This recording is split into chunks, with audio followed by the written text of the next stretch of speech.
Welcome. Today, we're going to answer the question, can you really play thousands of songs with only 4 chords? You've probably seen the videos online. It's like the comedy video with the piano and a bunch of famous songs, and they're playing them back to back, and it's really cool. Here's the catch. They've changed the key of the song, so if you played it the way they played it, you wouldn't actually be able to play those songs along with the recording. But as guitar players, we have an easy way to fix this where we truly can play thousands of songs the way they are on the record with just 4 chords and thousands more by adding in just 2 more chords for a total of 6. It's one of the things that makes guitar so amazing. But first, before I dive into teaching you that, why would you listen to me? Well, my name's Jake, and I have 17 years experience teaching guitar from the back of guitar stores, in high schools, and as a college professor. And most recently, I run the online teaching community, Guitar Gym Pro. So here's the plan for today. What are the 4 chords that work, that make this trick work? And then how can you make them work in almost any key that you can't do on piano, but we can do on guitar? What are the 2 chords that open up thousands more songs? And then again, how do we make those work in almost any key? All right, so the 4 chords, we have G, D, E minor, and C. So I've got them on the screen, and they're 4 chords that you probably know if you've been playing at all, and if you haven't, they're just our open chords, right? G, D, E minor, and C. And those 4 chords fit really well together, and they are in the key of G, so any song in the key of G is going to work, like Time of Your Life by Green Day or Sweet Home Alabama by Leonard Skinner.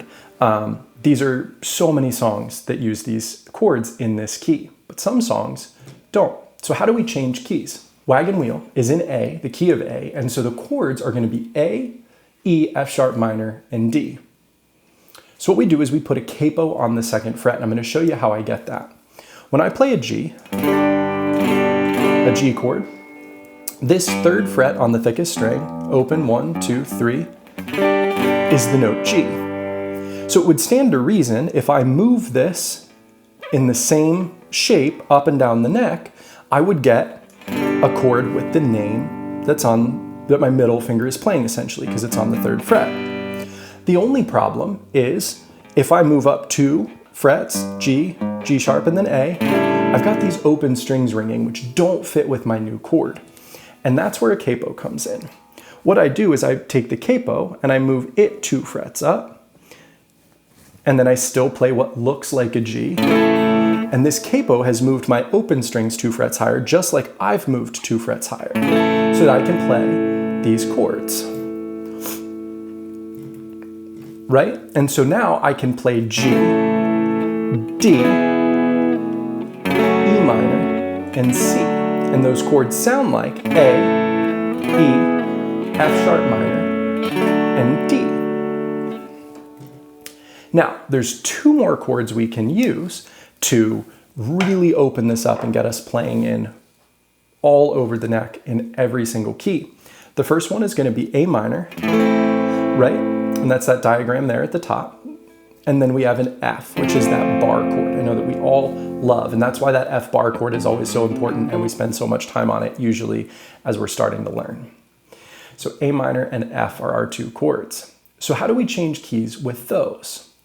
So let's take Don't Stop Believin', for example. It's in the key of E, and I have to play that with all these bar chords, and it makes it really difficult. E, B, C sharp minor, and then A. And only E and A are easy to play. E, B is no fun, C sharp minor is no fun, A is all right. So what do? Well, what we can do is we can find another E on the fretboard. So right now when we play this E, we're playing this low, open 6th string. But what if I find another E? So I've actually got one here on 7th fret of the 5th string.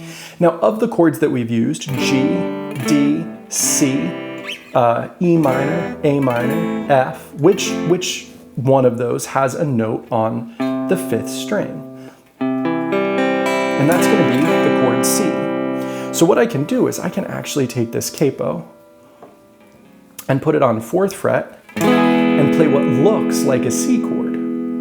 It looks like a C, but because my ring finger is now on the note E, which we know is 7th fret on this A string, it sounds like E. And then if I keep using this technique, I can play a B, right? It looks like a G, but it sounds like a B. Looks like an A minor, sounds like C sharp minor. Looks like F, but it sounds like A.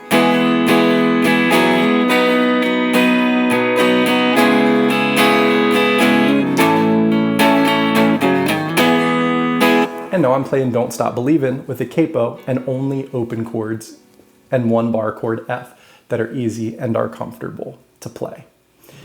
So if this was helpful for you, I have more free lessons just like this one, along with a free community of other guitar players just like you. It is the best community online for guitar players, and it is free forever. And you can join us at school.com/guitar. That's school with a K, SKOOL.com/guitar, and I can't wait to see you there.